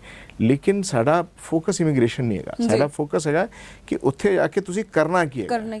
ਬੇਸਿਕਲੀ ਨਾ ਗੱਲ ਕੀ ਹੁੰਦੀ ਹੈ ਕਿ ਇੰਡੀਆ ਦੇ ਵਿੱਚ ਹੈ ਨਾ, ਲੋਕਾਂ ਕੋਲ ਇਨਵੈਸਟਮੈਂਟ ਤਾਂ ਹੁੰਦੀ ਹੈ, ਬਟ ਉਹਨਾਂ ਨੂੰ ਇਹ ਨਹੀਂ ਪਤਾ ਹੁੰਦਾ ਕਿ ਆਪਾਂ ਪ੍ਰੋਪਰ ਇਨਵੈਸਟਮੈਂਟ ਕਿੱਥੇ ਕਰੀਏ, ਹੈ ਨਾ। ਮੇਰੇ ਵਰਗਾ ਬੰਦਾ ਹੈ, ਜਿਵੇਂ ਸਾਡੀ ਫੈਮਿਲੀ ਦੇ ਵਿੱਚ ਫਾਰਮਰ ਹੈ, ਕਿਸਾਨ ਹੈ ਨਾ, ਖੇਤੀ ਕਰਦੇ ਆ, ਇਨਵੈਸਟਮੈਂਟ ਹੈਗੀ ਹੈ ਕਿ ਆਪਾਂ ਇਨਵੈਸਟਮੈਂਟ ਕਰ ਸਕੀਏ, ਹੈ ਨਾ, ਕੈਨੇਡਾ ਦੇ ਵਿੱਚ ਕਿ ਜਾਂ ਫਿਰ ਇੰਡੀਆ ਦੇ ਵਿੱਚ ਬਿਜ਼ਨਸ ਸੋਚਦੇ ਆ। ਤੇ ਕਦੀ ਮਾਈਂਡ ਦੇ ਵਿੱਚ ਇਹ ਨਹੀਂ ਆਇਆ ਕਿ ਜਿੰਨੀ ਇਨਵੈਸਟਮੈਂਟ ਅਸੀਂ ਉਰੇ ਕਰਨੀ ਹੈ, ਕਿ ਕਿਉਂ ਨਾ ਕਿ ਅਸੀਂ ਬਾਹਰ ਕਿਸੇ ਅਜਿਹੇ ਬਿਜ਼ਨਸ ਦੇ ਵਿੱਚ ਇਨਵੈਸਟ ਕਰ ਦਈਏ, ਹੈ ਨਾ, ਕਿ ਜਿਹੜਾ ਜੇ ਅਸੀਂ ਇੰਡੀਆ ਦੇ ਵਿੱਚ ਹੀ ਕਰਦੇ ਹਾਂ। ਨਹੀਂ, ਬਿਲਕੁਲ ਸਹੀ ਗੱਲ ਹੈਗੀ ਤੁਹਾਡੀ ਕਿ ਦੇਖੋ ਬਿਜ਼ਨਸ ਵਿੱਚ ਕੀ ਹੈਗਾ, ਇੱਕ ਰਨਿੰਗ ਬਿਜ਼ਨਸ ਲੈਣ ਦਾ ਫਾਇਦਾ ਕੀ ਹੈਗਾ ਕਿ ਤੁਹਾਨੂੰ ਇੱਕ ਤੇ ਵੇਟ ਨਹੀਂ ਕਰਨਾ ਜੀ 6 ਮਹੀਨੇ ਸਾਲ ਭਰ ਸਾਡੀ ਅਪਰੂਵਲਾਂ ਆਉਣੀਆਂ, ਸਾਡੇ ਲਾਇਸੈਂਸ ਆਉਣੇ ਨੇ, ਉਹ ਪਹਿਲੇ ਦਿਨ ਤੋਂ ਤੁਹਾਨੂੰ ਇਨਕਮ ਦਿੰਦਾ ਪਿਆ। ਦੂਜੀ ਚੀਜ਼ ਇਹ ਹੈਗੀ ਕਿ there is no chance of any cheating. ਕਿਉਂਕਿ ਜਿਹੜੀ ਲੀਗਲ ਟੀਮ ਹੈਗੀ ਹੈ ਉਹ ਉਹਦੀ ਸਟੈਚੂਟਰੀ ਕੰਪਲਾਈਂਸ ਚੈੱਕ ਕਰੂਗੀ, ਜਿਹੜੇ ਆਡਿਟ ਦੀ ਟੀਮ ਹੈਗੀ ਉਹ ਉਹਦਾ ਫਾਈਨੈਂਸ਼ੀਅਲ ਚੈੱਕ ਕਰੂਗੀ, ਤੇ ਉਹਦੇ ਤੋਂ ਵੱਖ ਹੁੰਦਾ ਕਿ ਹਰ ਬਿਜ਼ਨਸ ਦਾ ਆਪਣਾ ਇੱਕ ਟੈਕਨੀਕਲ ਰਿਕੁਆਇਰਮੈਂਟ ਹੁੰਦੀ ਹੈ ਕਿ ਕਿ ਇਹ ਕਿਸੇ ਬਿਜ਼ਨਸ ਵਿੱਚ ਐਨਵਾਇਰਨਮੈਂਟਲ ਕਲੀਅਰੈਂਸ ਲੱਗਦੀ ਹੈ, ਕਿਸੇ ਦੂਜੀ ਕਲੀਅਰੈਂਸ ਲੱਗਦੀ ਹੈ, ਤੇ ਇਹ ਜਿਹੜਾ ਬੰਦਾ ਇੰਡੀਆ ਤੋਂ ਜਾਂਦਾ ਉਹਨੂੰ ਤਾਂ ਪਤਾ ਨਹੀਂ ਹੋਣਾ ਕਿ ਕਿਹੜੇ ਬਿਜ਼ਨਸ ਵਿੱਚ ਕੀ ਲੱਗਣਾ ਹੈ। ਬਟ ਜਿਹੜੇ ਬੰਦੇ ਕੈਨੇਡਾ 'ਚ ਇਹੀ ਕੰਮ ਕਰਦੇ ਨੇ ਉਹਨਾਂ ਨੂੰ ਪਤਾ ਹੈਗਾ। ਤੇ van they are doing the evaluation for you, ਤੁਹਾਨੂੰ ਇਹ ਔਖ ਨਹੀਂ ਹੈਗਾ, ਇਹ ਮਨ ਨਹੀਂ ਹੈਗਾ ਕਿ ਜੇ ਮੈਨੂੰ ਭੁਲੇਖਾ ਲੱਗਿਆ ਤੇ ਕੀ ਹੋਏਗਾ ਜੀ ਮੈਂ ਪੁੱਛਣਾ ਭੁੱਲ ਗਿਆ ਤੇ ਕੀ ਹੋਏਗਾ ਜੀ। ਬੇਸਿਕਲੀ ਇਹ ਹੈ ਕਿ ਕੋਈ ਵੀ ਬੰਦਾ ਤੁਹਾਡੇ ਕੋਲ ਆਵੇ ਉਹ ਪਹਿਲਾਂ ਦੱਸੇ ਕਿ ਮੇਰੀ ਇੰਨੀ ਇਨਵੈਸਟਮੈਂਟ ਹੈ ਤੇ ਤੁਸੀਂ ਸ਼ੋਅ ਕਰੋਗੇ ਕਿ ਸਾਡੇ ਪਾਸ ਇੰਨੇ ਆਪਸ਼ਨਸ ਨੇ, ਤੁਸੀਂ ਇਹਨਾਂ ਦੇ ਵਿੱਚ ਆਪਣਾ ਬਿਜ਼ਨਸ ਕਰ ਸਕਦੇ ਹੋ ਬੇਸਿਕਲੀ। ਨਹੀਂ ਮੈਂ ਥੋੜਾ ਜਿਹਾ ਉਹਦੇ ਕੋਲ ਵੱਖ ਬੋਲਣਾ। ਸਭ ਤੋਂ ਪਹਿਲੀ ਹੈਗੀ ਹੈ ਲੀਗਲ ਸਟੇਟਸ ਜੀ। ਤੁਹਾਨੂੰ ਇਹ ਦੱਸਣਾ ਹੈਗਾ ਕਿ ਤੁਹਾਡੇ ਕੋਲ ਪੀਆਰ ਹੈਗਾ ਨਹੀਂ ਹੈਗਾ, ਵਰਕ ਪਰਮਿਟ ਹੈਗਾ ਨਹੀਂ ਹੈਗਾ, ਕੀ ਹੈਗਾ, ਤੁਸੀਂ ਲੈਣਾ ਚਾਹੁੰਦੇ ਹੋ, ਤੇ depending on that the first the legal team will vet ਜੀ। ਲੀਗਲ ਟੀਮ ਪਹਿਲੇ ਇੰਟਰਵਿਊ ਲਊਗੀ, ਉਹਦੇ 'ਚ ਇੱਕ ਨੈਗੇਟਿਵ ਲਿਸਟ ਹੈਗੀ ਹੈ ਜੀ। ਜੇ ਉਹਦੇ 'ਚ ਤੋਂ ਕੋਈ ਵੀ ਸਵਾਲ ਨੈਗੇਟਿਵ ਹੋ ਗਿਆ ਤਾਂ ਉਹ ਅਸੀਂ ਕਲਾਇੰਟ ਹੀ ਨਹੀਂ ਲੈਣਾ ਜੀ। ਤੇ ਜੇ ਸਾਰੇ ਬਾਕਸਸ ਟਿਕਡ ਹੈਗੇ ਨੇ, ਓਕੇ ਹੈਗੇ ਨੇ ਜੀ, then the legal team will take your documents and create your profile ਜੀ। ਉਸ ਪ੍ਰੋਫਾਈਲ ਦੇ ਹਿਸਾਬ ਨਾਲ ਤੁਸੀਂ ਬਿਜ਼ਨਸ ਕਰ ਸਕਦੇ ਹੋ ਜੀ। ਇਹ ਨਹੀਂ ਹੋ ਸਕਦਾ ਕੋਈ ਬੰਦਾ ਕੋਈ ਵੀ ਬਿਜ਼ਨਸ ਚੱਕ ਲੈ, ਕਿਉਂਕਿ ਜਿਸ ਚੀਜ਼ ਦਾ ਤੁਹਾਨੂੰ ਐਕਸਪੀਰੀਅੰਸ ਨਹੀਂ ਹੋਏਗਾ ਜੀ, ਜਿਸ ਚੀਜ਼ ਦੀ ਤੁਹਾਡੀ ਨੌਲੇਜ ਨਹੀਂ ਹੋਏਗੀ, ਉਸ ਚੀਜ਼ ਨੂੰ ਉੱਥੇ ਆ ਕੇ ਚਲਾਉਣਾ ਬੜਾ ਔਖਾ ਜੀ। ਮੈਂ ਸਮਝ ਗਈ ਉਹ ਤਾਂ ਮਤਲਬ ਬੇਸਿਕਲੀ ਕਿ ਇੱਥੇ ਇਹ ਸਿਸਟਮ ਹੈ ਕਿ ਜੇ ਮੈਨੂੰ ਪਸੰਦ ਹੈ ਕਿ ਮੈਂ ਉੱਥੇ ਜਾ ਕੇ ਫੂਡ ਦੀ ਹੈ ਨਾ ਕੁਝ ਸਟਾਰਟ ਕਰਾਂ, ਉੱਦਾਂ ਨਹੀਂ ਹੋ ਸਕਦਾ ਹੈਗਾ ਕਿ ਤੁਸੀਂ ਆਪਸ਼ਨਸ ਦੋਗੇ, ਉਹ ਹੋ ਸਕਦਾ ਹੈ। ਹਾਂ, ਉਹ ਹੁੰਦਾ ਕੀ ਹੈਗਾ ਨਾ, ਤੁਹਾਡੀ ਐਜੂਕੇਸ਼ਨ ਤੇ ਤੁਹਾਡਾ ਵਰਕ ਐਕਸ ਜੀ, ਇਹ ਲੀਗਲ ਟੀਮ ਪਹਿਲੇ ਇਵੈਲੂਏਟ ਕਰੂਗੀ ਜੀ। ਉਹਦੇ ਤੋਂ ਨਿਕਲ ਕੇ ਆਊਗਾ ਕਿ ਕਿਹੜਾ ਬਿਜ਼ਨਸ ਆਫਰ ਕਰਨਾ ਹੈ। ਇਹ ਨਹੀਂ ਹੈਗਾ ਕਿ ਮੈਂ ਬਿਜ਼ਨਸ ਦੀ ਦੁਕਾਨ ਲਾ ਕੇ ਬੈਠੀ ਹੈ ਜੀ, 200 ਬਿਜ਼ਨਸ ਹੈਗਾ, ਤੁਸੀਂ ਚੱਕ ਲਓ ਜਿਹੜਾ ਚੱਕਣਾ, ਉਹ ਨਹੀਂ ਹੁੰਦਾ। ਤੇ ਉਂਝ ਵੀ ਬਹੁਤ ਵਾਰੀ ਲੋਕਾਂ ਨੂੰ ਨਹੀਂ ਪਤਾ, ਲੇਕਿਨ ਇਹ ਹੁੰਦਾ ਹੈਗਾ ਕਿ ਇੰਡੀਆ 'ਚ ਇੱਕ ਨੈਗੇਟਿਵ ਲਿਸਟ ਹੈਗੀ ਜਿਹਦੇ ਜਿਹੜੀ ਇਨਵੈਸਟਮੈਂਟ ਨੂੰ ਇੰਡੀਆ ਰਿਜ਼ਰਵ ਬੈਂਕ ਜਿਹੜਾ ਹੈਗਾ ਉਹ ਨਹੀਂ ਮੰਨਦਾ ਜੀ ਐਜ਼ ਬਿਜ਼ਨਸ ਇਨਵੈਸਟਮੈਂਟ ਜੀ। ਉਸੇ ਤਰ੍ਹਾਂ ਕੈਨੇਡਾ ਦੀ ਵੀ ਇੱਕ ਨੈਗੇਟਿਵ ਲਿਸਟ ਹੈਗੀ ਹੈ ਜੀ, ਜਿਹੜਾ ਕੈਨੇਡਾ ਨਹੀਂ ਮੰਨਦਾ ਐਜ਼ ਇਨਵੈਸਟਮੈਂਟ। ਤੇ ਹੁੰਦਾ ਕੀ ਹੈਗਾ, ਇੱਕ ਕੰਟਰੀ ਦੇ ਬੰਦੇ ਨੂੰ ਦੂਸਰੇ ਕੰਟਰੀ ਦਾ ਨਹੀਂ ਪਤਾ ਹੁੰਦਾ ਜੀ। ਸਾਡਾ ਕੀ ਹੈਗਾ, ਸਾਡੀ ਟੀਮ ਇੰਡੀਆ 'ਚ ਵੀ ਕੰਮ ਕਰਦੀ ਪਈ ਹੈ ਤੇ ਕੈਨੇਡਾ ਬਈ ਮੈਂ ਇਹ ਕਲੀਅਰ ਕਰਨਾ ਚਾਹਾਂਗਾ ਕਿ ਮੈਂ ਇੰਡੀਆ ਛੱਡਿਆ ਨਹੀਂ ਹੈਗਾ ਜੀ। ਹਾਂ ਜੀ, ਮੈਂ ਰੱਬ ਦੀ ਮਿਹਰ ਹੈਗੀ, ਮੇਰੇ ਕੋਲੋਂ 100 EMPLOYE ਸੀਗਾ ਜਦ ਮੈਂ ਇੰਡੀਆ ਤੋਂ ਕੈਨੇਡਾ ਬਿਜ਼ਨਸ ਸ਼ੁਰੂ ਕੀਤਾ ਸੀ, ਹੁਣ 125 EMPLOYE ਹੈਗਾ ਜੀ। ਤੇ ਕੰਮ ਸਾਡਾ ਇੰਡੀਆ 'ਚ ਵੀ ਵੱਧਦਾ ਪਿਆ, ਕੈਨੇਡਾ 'ਚ ਵੀ ਵੱਧਦਾ ਪਿਆ। ਤੇ ਦੋਨੋਂ ਥਾਂ ਦੇ ਲਾਅ ਵੇਖ ਕੇ, ਦੋਨਾਂ ਥਾਂ ਦੇ ਲਾਅ ਦੇ ਹਿਸਾਬ ਨਾਲ ਜੀ ਸਿੱਧੀ ਕੰਮ ਕਰਨੇ, ਡਿੰਗੇ ਟੇੜੇ ਕੰਮ ਨਹੀਂ ਕਰਨੇ ਜੀ। ਬੇਸਿਕਲੀ ਮੈਨੂੰ ਇਹ ਸੀਗਾ ਕਿ ਜੇਕਰ ਕੋਈ ਬੰਦਾ ਹੈ ਨਾ ਕੋਈ ਬਿਜ਼ਨਸ ਦਾ ਤਾਂ ਲੈ ਲੈਂਦਾ ਹੈ ਤੇ ਪਹਿਲੀ ਗੱਲ ਤਾਂ ਉਸ ਬੰਦੇ ਨੂੰ ਚਲੋ ਐਕਸਪੀਰੀਅੰਸ ਤਾਂ ਹੋਊਗਾ ਕਿ ਕੰਮ ਕਿਵੇਂ ਕਰਨਾ ਹੈ, ਬਟ ਉਹਨੂੰ ਕੈਨੇਡਾ ਦੇ ਲਾਅ ਨਹੀਂ ਪਤਾ ਹੋਣਗੇ ਕਿ ਕਿਵੇਂ ਸਿਸਟਮ ਹੋਊਗਾ, ਕਿਸ ਤਰੀਕੇ ਦੇ ਨਾਲ ਅਗਰ ਕੋਈ ਪ੍ਰੋਬਲਮ ਆ ਗਈ, ਕੋਈ ਉਸ ਚੀਜ਼ ਨੂੰ ਸੋਲਵ ਕਰਨਾ, ਤਾਂ ਉਹਦਾ ਕੀ ਸੋਲੂਸ਼ਨ ਹੈ। ਦੇਖੋ ਜੀ, ਅਸੀਂ ਪੂਰਾ ਐਂਡ ਟੂ ਐਂਡ ਸੋਲੂਸ਼ਨ ਦਿੰਦੇ ਆ ਜੀ। ਤੁਸੀਂ ਬਿਜ਼ਨਸ ਖਰੀਦੋਗੇ ਤਾਂ ਪਹਿਲੀ ਬਾਤ ਤੇ ਸਾਡਾ ਜਿਹੜਾ ਸੇਲ ਐਗਰੀਮੈਂਟ ਹੁੰਦਾ ਹੈ ਉਹਦੇ 'ਚ ਇਹ ਟਰਮ ਹੁੰਦੀ ਹੈ ਕਿ ਜਿਹੜਾ ਓਨਰ ਹੈ ਉਹ 3 ਤੋਂ 6 ਮਹੀਨਾ ਰੁਕ ਕੇ ਤੁਹਾਨੂੰ ਹੈਂਡ ਹੋਲਡ ਕਰਕੇ ਤੁਹਾਨੂੰ ਉਹਦੇ ਤੁਹਾਡੇ ਆਫਿਸ 'ਚ ਬੈਠੂਗਾ ਤੇ ਤੁਹਾਨੂੰ ਸਿਖਾ ਕੇ ਜਾਊਗਾ। ਅੱਛਾ, ਪ੍ਰੋਪਰ ਟ੍ਰੇਨਿੰਗ ਬਿਕੋਜ਼ ਹੁੰਦਾ ਕਿ ਹਰ ਕੰਟਰੀ ਦੇ ਮਾੜੇ ਮੋਟੇ ਲਾਅ ਉੱਤੇ ਥੱਲੇ ਹੁੰਦੇ ਨੇ ਬਈ। ਇੱਥੇ ਜਿਹੜਾ ਕੰਮ CS ਕਰਦੀ ਹੈਗੀ ਜਾਂ CS ਕਰਦਾ ਹੈਗਾ, ਉੱਥੇ ਲਾਇਰ ਕਰਦਾ ਹੈਗਾ। ਤੇ ਇਹ ਸਾਨੂੰ ਸਿੱਖਣ ਵਿੱਚ ਮਾੜਾ ਮੋਟਾ ਜਿਹਾ ਟਾਈਮ ਲੱਗਦਾ। ਉਸ ਟਾਈਮ ਵਿੱਚ ਬਿਜ਼ਨਸ ਠੱਪ ਨਾ ਹੋ ਜਾਏ, ਇਸ ਵਾਸਤੇ ਉਹ ਬੰਦਾ ਰਹੂਗਾ, ਹੈਂਡ ਹੋਲਡ ਕਰੂਗਾ। ਤੇ ਉਹਦੇ ਬਾਅਦ ਤੁਹਾਨੂੰ ਅਸੀਂ ਇਹ ਆਪਸ਼ਨ ਦਿੰਦੇ ਕਿ ਜਿਹੜਾ ਬਿਜ਼ਨਸ ਦੇ ਐਗਜ਼ਿਸਟਿੰਗ ਟੀਮ ਹੈਗੀ ਹੈ ਲਾਇਰਸ ਦੀ, CS ਦੀ, ਉਹਨੂੰ ਕੰਟੀਨਿਊ ਕਰਨਾ ਹੈ, ਜਾਂ ਵਰਨਾ ਉਹ ਸਾਰੀ ਸਰਵਿਸਿਜ਼ ਸਾਡੇ ਕੋਲ ਵੀ ਲਾਇਰਸ ਹੈਗੇ ਨੇ, CS ਹੈਗੇ ਨੇ, so that is not a problem ਜੀ। Because statutory compliances are non negotiable. ਇੰਜ ਨਹੀਂ ਹੋ ਸਕਦਾ ਕਿ ਜੀ ਮੈਨੂੰ ਲਾਅ ਨਹੀਂ ਪਤਾ ਸੀ ਤੇ ਮੇਰੇ ਕੋਲ ਗਲਤੀ ਹੋ ਗਈ, ਉਹ ਨਹੀਂ ਹੋ ਸਕਦਾ ਜੀ। ਗਲਤੀਆਂ ਤਾਂ ਪਰਮਿਸਿਬਲ ਹੀ ਨਹੀਂ ਹੈ। ਤਾਂ ਯੂ ਨੀਡ ਐਕਸਪੀਰੀਅੰਸ ਟੀਮ ਜਿਹੜੀ ਗਾਰੰਟੀ ਲਵੇ ਕਿ ਤੁਹਾਡਾ ਸਟੈਚੂਟ, ਮੇਰੇ ਕੰਮ ਵਿੱਚ ਤੁਹਾਡਾ ਸਟੈਚੂਟਰੀ ਡਿਫਾਲਟ ਨਹੀਂ ਹੋ ਸਕਦਾ ਜੀ। GST ਹੋਵੇ ਚਾਹੇ ਟੈਕਸ ਹੋਵੇ, ਕੁਝ ਵੀ ਹੋਵੇ, ਉਹਦੇ ਵਿੱਚ ਡਿਫਾਲਟ ਨਹੀਂ ਹੋਣਾ ਜੀ। ਉਹ ਤੁਹਾਡੀ ਟੀਮ ਦੀ, ਸਾਡੀ ਟੀਮ ਦੀ ਗਾਰੰਟੀ ਹੈਗੀ ਜੀ। ਤੇ ਇਸ ਦੇ ਨਾਲ ਹੀ ਕਿ ਕਿੰਨੀ ਕੁ ਇਨਵੈਸਟਮੈਂਟ ਆਪਾਂ ਸਟਾਰਟ ਕਰ ਸਕਦੇ, ਮਤਲਬ ਕਿ ਕਹਿ ਲਈਏ 10 ਕਰੋੜ 20 ਕਰੋੜ 30 ਕਰੋੜ, ਇਹ ਇਨਵੈਸਟਮੈਂਟ ਕਿੱਥੋਂ ਰੇਂਜ ਕਿੱਥੋਂ ਸ਼ੁਰੂ ਹੁੰਦੀ ਕਿ ਇੰਨੀ ਇਨਵੈਸਟਮੈਂਟ? ਦੇਖੋ ਜੀ, ਇੰਜ ਹੁੰਦਾ ਹੈ ਕਿ ਜਿਹੜੀ ਅਸੀਂ ਇਨਵੈਸਟਮੈਂਟ ਦੀ ਗੱਲ ਕਰਦੇ ਹਾਂ ਜੀ, ਉਹਦੇ 'ਚ ਬਿਜ਼ਨਸ ਵੀ ਹੈਗਾ ਜੀ, ਉਹਦੇ 'ਚ ਤੁਹਾਡੀ ਜਿਹੜੇ ਇੰਨੇ ਸਾਰੀ ਟੀਮਾਂ ਦੀ ਕਾਸਟ ਹੈਗੀ ਉਹ ਵੀ ਹੈਗੀ, ਜਿਹੜੀ ਤੁਹਾਡੀ ਇਮੀਗ੍ਰੇਸ਼ਨ ਵਗੈਰਾ ਜੋ ਵੀ ਤੁਹਾਡੇ ਲੋੜ ਹੋਗੀ। ਹੁੰਦਾ ਕੀ ਹੈਗਾ, ਹਰ ਬੰਦੇ ਦੀ ਵੱਖ ਰਿਕੁਆਇਰਮੈਂਟ ਹੈਗੀ। ਭਾਈ ਜਿਹਦੇ ਕੋਲ ਹੈਗਾ ਆਲਰੇਡੀ PR ਜਾਂ ਸਿਟੀਜ਼ਨਸ਼ਿਪਸ ਜੋ ਜੀ। ਬੰਦਾ ਉੱਥੇ ਰਹਿੰਦਾ ਪਿਆ ਜੀ। ਉਹਨੂੰ ਕੁਝ ਸਰਵਿਸਿਜ਼ ਨਹੀਂ ਚਾਹੀਦੀ। ਜੀ ਉਸੇ ਤਰ੍ਹਾਂ ਜੇ ਤੁਸੀਂ ਇਸ ਤਰ੍ਹਾਂ ਦਾ ਬਿਜ਼ਨਸ ਲੈਂਦੇ ਹੋ ਜਿਹਦੇ এনवायरमेंटल ਕਲੀਅਰੈਂਸ ਨਹੀਂ ਚਾਹੀਦੀ ਤੇ ਉਹਦੇ 'ਚ ਉਹ ਸਰਵਿਸਿਜ਼ ਦੀ ਲੋੜ ਨਹੀਂ। ਬਈ ਇਹ ਥੋੜੀ ਹੈਗਾ ਕਿ ਤੁਸੀਂ ਕਿਤਾਬਾਂ ਦੀ ਦੁਕਾਨ ਖਰੀਦੀ ਜੀ। ਤੇ ਮੈਂ ਉਹਦੇ 'ਚ ਵੀ এনवायरमेंटल ਕਲੀਅਰੈਂਸ ਲੈਣੀ ਜੀ, ਉਹ ਜੀ, ਲੱਗਦੀ ਨਹੀਂ। ਜੀ ਤੇ ਉਹ ਕੇਸ ਟੂ ਕੇਸ ਬੇਸਿਸ ਤੇ ਬੰਦਾ ਹੈਗਾ। ਜੀ। ਬਟ ਜਨਰਲੀ 3 ਕਰੋੜ ਦਾ ਅਸੀਂ ਮੰਨ ਕੇ ਚੱਲਦੇ ਹਾਂ ਕਿ 3 ਜੀ। ਕਰੋੜ ਇੱਕ ਬੈਂਚਮਾਰਕ ਹੈਗਾ। ਹਾਂ, ਜਿਹਦੇ ਕੋਲ ਇਨਵੈਸਟਮੈਂਟ 3 ਕਰੋੜ ਤੋਂ ਉੱਤੇ ਹੋਵੇ ਜੀ ਉਹ ਦਿਮਾਗ ਲਾਏ। ਜੀ ਤੇ ਦੂਜੀ ਚੀਜ਼ ਇਹ ਵੀ ਹੈਗੀ ਕਿ ਤੁਹਾਨੂੰ ਜਸਟੀਫਾਈ ਕਰਨਾ ਪੈਂਦਾ ਤੁਹਾਡੀ ਬੁੱਕਸ ਨਾਲ, ਤੁਹਾਡੇ ਜੀ। ਪੇਪਰਸ ਨਾਲ। ਇੰਜ ਜੀ। ਨਹੀਂ ਹੈਗਾ ਕਿ ਤੁਸੀਂ ਕਿੱਥੋਂ ਵੀ 3 ਕਰੋੜ ਅਰੇਂਜ ਕਰ ਲਿਆ ਉਹ ਹੋ ਜੀ। ਗਿਆ, ਉਹ ਨਹੀਂ ਚੱਲਦਾ। ਮਤਲਬ ਕਿ ਪ੍ਰੋਪਰਲੀ ਤੁਹਾਨੂੰ ਲੀਗਲੀ ਜਾਣਾ ਪਵੇਗਾ। ਅਗਰ ਮੇਰੇ ਕੋਲ 3 ਕਰੋੜ ਵੀ ਹੈ ਉਹ ਪ੍ਰੋਪਰ ਲੀਗਲੀ ਚੈੱਕ ਹੋਏਗਾ ਕਿ 3 ਕਰੋੜ ਤੁਹਾਡੇ ਪਾਸ ਆਏ ਕਿਵੇਂ ਹੈ, ਕਿੱਦਾਂ ਨਹੀਂ ਆਏ, ਹੈ ਨਾ। ਹਾਂ, ਉਹ ਤੁਹਾਡੇ ਪ੍ਰੋਪਰ ਲੀਗਲ ਤਰੀਕੇ ਦੇ ਨਾਲ। ਤੁਹਾਡੇ ਪੇਪਰਾਂ ਨਾਲ ਜੇ ਉਹਦਾ ਕੋਰਿਲੇਸ਼ਨ ਨਹੀਂ ਬਣੂਗਾ ਜੀ। ਤੇ ਉਹ ਐਕਸੈਪਟੇਬਲ ਨਹੀਂ ਹੈਗਾ। ਬਿਲਕੁਲ ਵੀ ਐਕਸੈਪਟੇਬਲ ਨਹੀਂ ਹੈ। ਮਤਲਬ ਕਿ ਪ੍ਰੋਪਰ ਲੀਗਲ ਤਰੀਕੇ ਦੇ ਨਾਲ ਤੁਸੀਂ ਕੈਨੇਡਾ ਦੇ ਵਿੱਚ ਬਿਜ਼ਨਸ ਕਰ ਸਕਦੇ ਹੋ, ਹੈ ਨਾ। ਤੇ ਉਸ ਤੋਂ ਬਾਅਦ ਮੇਰੇ ਮਨ 'ਚ ਇੱਕ ਖਿਆਲ ਆਉਂਦਾ ਹੈਗਾ ਕਿ ਜਿਹੜੇ ਬੰਦੇ ਇੰਡੀਆ ਦੇ ਵਿੱਚ ਅਜਿਹੇ ਵੀ ਨੇ ਕਿ ਜਿਹੜੇ ਵੈਲ ਸੈਟਲਡ ਇੰਡੀਆ ਦੇ ਵਿੱਚ ਨੇ ਪਰ ਜਸਟ ਦੇ ਵਾਂਟ ਕਿ ਉਹ ਆਪਣਾ ਹੈ ਨਾ ਇਨਵੈਸਟਮੈਂਟ ਕੈਨੇਡਾ ਦੇ ਵਿੱਚ ਕਰਨ ਤੇ ਉਹ ਚਾਹੁੰਦੇ ਨਹੀਂ ਹੈ ਕਿ ਉਹ ਬਾਹਰ ਜਾ ਕੇ ਰਹੇ। ਇਹ ਹੋ ਸਕਦਾ। ਸਾਡੇ ਕੋਲ ਬਹੁਤ ਸਾਰੇ ਐਸੇ ਵੀ ਕਲਾਇੰਟ ਹੈਗੇ ਨੇ ਜੀ। ਜਿਹੜਾ ਕਹਿੰਦੇ ਨੇ ਕਿ ਸ਼ਿਵੇਂਦਰ ਸਾਨੂੰ ਇੰਡੀਆ ਤੋਂ ਬਾਹਰ ਜਾਣਾ ਨਹੀਂ, ਜੀ ਬਟ ਅਸੀਂ ਚਾਹੁੰਦੇ ਹਾਂ ਕਿ ਸਾਡਾ invest ਕਰੀਏ। ਇਨਵੈਸਟਮੈਂਟ ਹੋਵੇ, ਜੀ। ਰਿਟਰਨ ਮਿਲੇ। ਕੱਲ ਨੂੰ ਜੇ ਨਿਆਣੇ ਜਾਣਾ ਚਾਹਣ ਤੇ ਜਾਣ, ਵਰਨਾ ਸਾਡਾ ਇੱਕ ਬਿਜ਼ਨਸ ਕੈਨੇਡਾ ਚੱਲਦਾ ਰਹੇ। ਜੀ ਤੇ ਉਹਨਾਂ ਦੇ ਵਾਸਤੇ ਮੈਨੇਜਡ ਬਿਜ਼ਨਸ ਆਉਂਦੇ ਨੇ ਜੀ ਜਿਹੜੇ ਬਿਜ਼ਨਸ ਉਹਨਾਂ ਦਾ ਟਿਕਟ ਸਾਈਜ਼ ਥੋੜਾ ਵੱਡਾ ਹੁੰਦਾ because bigger area, bigger manpower is involved.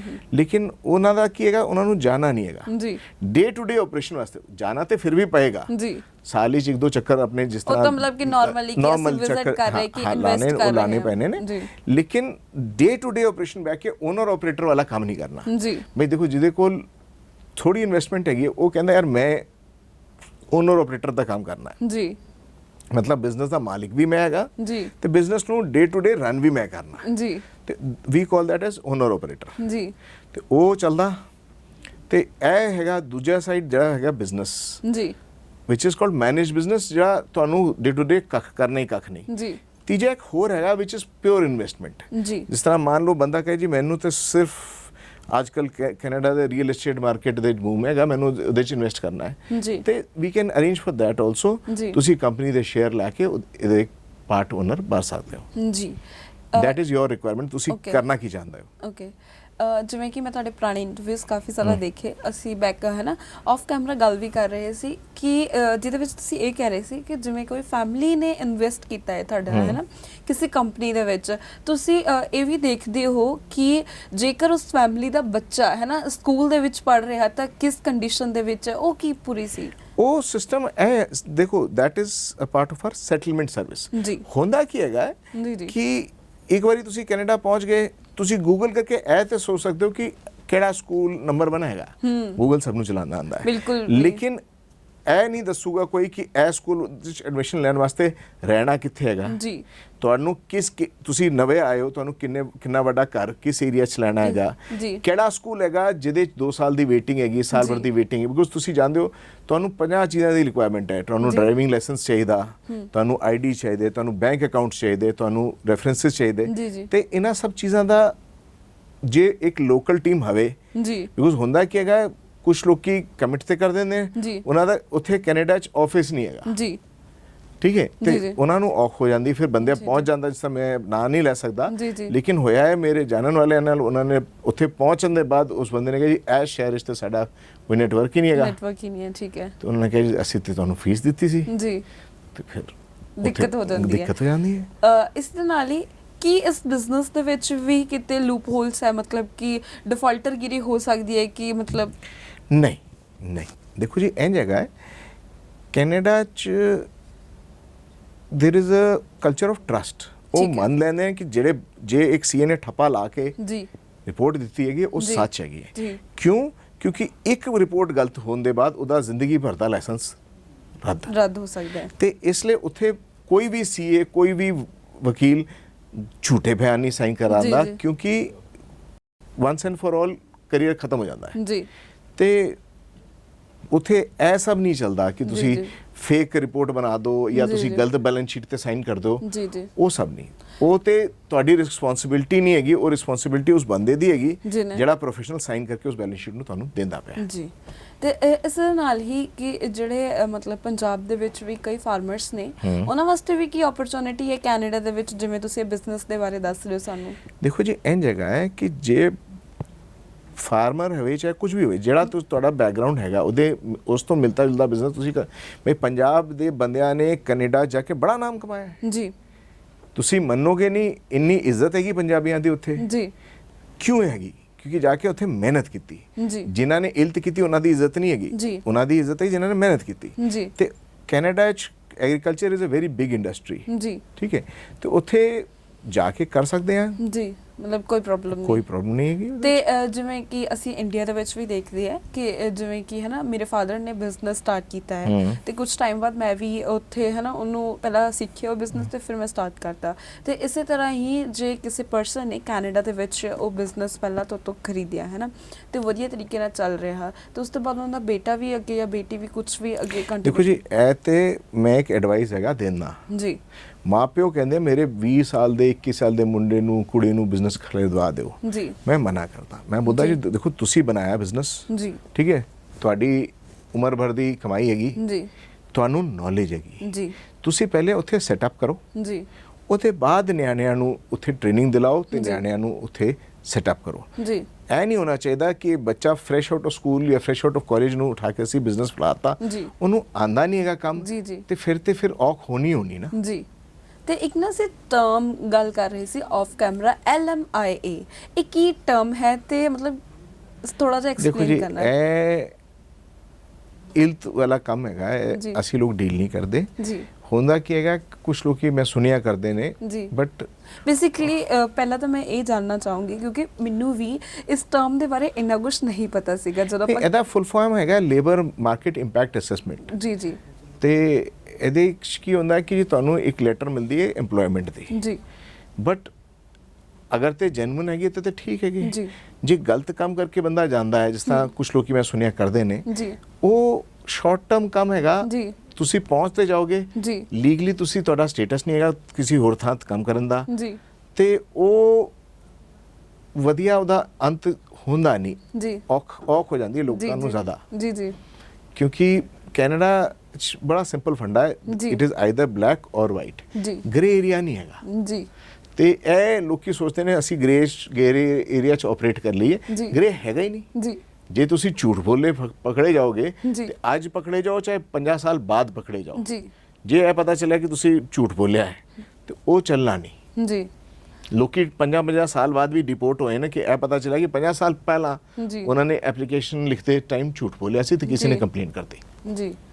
ਇਹਦਾ ਮਤਲਬ ਇਹ ਹੈ ਕਿ ਫੋਰ ਐਗਜ਼ਾਮਪਲ ਕਿ ਮੈਂ ਤੁਹਾਡੇ ਕੋਲ ਕੋਈ ਹੈ ਨਾ ਪਿਜ਼ਾ ਦੀ ਹੀ ਗੱਲ ਕਰੀਏ ਕਿ ਉਹ ਸ਼ਾਪ ਚਾਹੁੰਦੀ ਹੈ ਕਿ ਮੈਂ ਇੱਕ ਸ਼ਾਪ ਸਟਾਰਟ ਕਰਾਂ ਉੱਥੇ, ਕਿਸੇ ਦਾ ਚੱਲਦਾ ਬਿਜ਼ਨਸ ਹੋਵੇ, ਤੇ ਕੀ ਇਹਦਾ ਹੋ ਸਕਦਾ ਕਿ ਬਾਅਦ ਵਿੱਚ ਉਹ ਚੀਜ਼ ਇੱਕਦਮ ਤੋਂ ਇਨਵੈਸਟ ਜਾਂ ਮੈਨੂੰ ਪ੍ਰੋਫਿਟ ਨਾ ਦੇਵੇ ਤਾਂ ਮੈਂ ਤੁਹਾਡੇ ਕੋਲ ਆਵਾਂ, ਮੈਨੂੰ ਪ੍ਰੋਫਿਟ ਤਾਂ ਦੇ ਨਹੀਂ ਰਹੀ, ਇਸ ਚੀਜ਼ ਬਾਰੇ? ਦੇਖੋ ਜੀ, ਇੰਝ ਹੈਗਾ ਕਿ ਅਸੀਂ ਲੋਕ ਸਪੈਕੂਲੇਸ਼ਨ ਵਿੱਚ ਨਹੀਂ ਡੀਲ ਕਰਦੇ ਜੀ, ਕਿ ਐਸ ਚੁਰਾਏ ਤੇ ਬੜੀ ਭੀੜ ਹੁੰਦੀ ਹੈ ਗੱਡੀਆਂ ਦੀ, ਜੇ ਮੈਕਡੋਨਲਡ ਡਾਲੀਏ ਤੇ ਬੜਾ 버ਗਰ ਵਿਕੂਗਾ ਜਾਂ ਪੀਜ਼ਾ ਵਿਕੂਗਾ।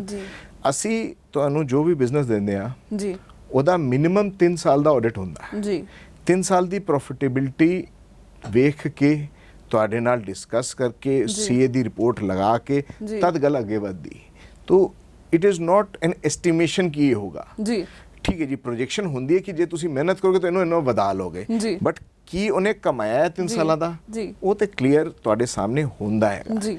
ਉਹ ਉਹਦੇ 'ਚ ਕੋਈ ਐਸਟੀਮੇਸ਼ਨ ਨਹੀਂ ਹੁੰਦੀ ਕਿ ਬੇਸਿਕਲੀ ਤੁਸੀਂ ਪਹਿਲਾਂ ਫੈਕਟਸ ਦੇਖਦੇ ਹੋ, ਫਿਗਰਸ ਦੇਖਦੇ ਹੋ ਕਿ ਇਸ ਪਰਸਨ ਦੀ, ਜਿਸ ਪਰਸਨ ਦੀ ਕੰਪਨੀ ਤੇ ਤੁਸੀਂ ਅਸੀਂ ਬਿਜ਼ਨਸ ਸਟਾਰਟ ਕਰਨਾ ਹੈ ਤੇ ਉਹਨੇ ਪਿਛਲੇ 3-4 ਸਾਲਾਂ ਦੇ ਵਿੱਚ ਕਿੰਨਾ ਗਰੋਥ ਕੀਤਾ ਹੈ, ਕਿੰਨੀ ਉਹਦੀ ਹੈ ਨਾ ਕੀ ਕੰਮ ਰਿਹਾ ਹੈ, ਕਿ ਉਹਦਾ ਵਿਕ ਰਿਹਾ ਹੈ ਕਿ ਨਹੀਂ ਵਿਕ ਰਿਹਾ, ਤੁਸੀਂ ਪ੍ਰੋਪਰਲੀ ਦੇਖਦੇ ਹੋ। ਕੈਨੇਡਾ 'ਚ ਸਿਸਟਮ ਵੱਖ ਹੈਗਾ ਜੀ। ਉੱਥੇ ਤੁਸੀਂ ਜਿਸ ਤਰ੍ਹਾਂ ਇੱਥੇ ਹੁੰਦਾ ਨਾ ਕਿ ਜੇ ਮੈਨੂੰ ਗੁਪਤਾ ਜੀ ਦਾ ਮਕਾਨ ਲੈਣਾ ਹੈ ਤੇ ਮੈਂ ਮੁਹੱਲੇ ਦੇ ਪਨਵਾੜੀ ਦੇ ਕੋਲ ਜਾ ਕੇ ਆਂਦਾ ਬਾਹਰ ਇੱਕ ਵਧੀਆ ਜਿਹਾ ਪਾਨ ਬਣਾ ਤੇ ਇਹ ਦੱਸ ਗੁਪਤਾ ਜੀ ਦਾ ਮਕਾਨ ਕਿੰਝ ਜਗ੍ਹਾ ਹੈ, ਤੇ ਉਹ ਦੱਸਦਾ ਜੀ 20 ਸਾਲ ਪਹਿਲੇ ਇੱਥੇ ਕਿਸੇ ਦੀ ਡੈਥ ਹੋਈ ਸੀ, ਉਹਦੀ ਰੂਹ ਹੁਣ ਵੀ ਘੁੰਮਦੀ ਪਈ ਹੈ, ਮਕਾਨ ਨਾ ਲੈਣਾ, ਇੱਥੇ ਰਾਤੀ ਆਵਾਜ਼ਾਂ ਆਉਂਦੀਆਂ ਨੇ ਜੀ।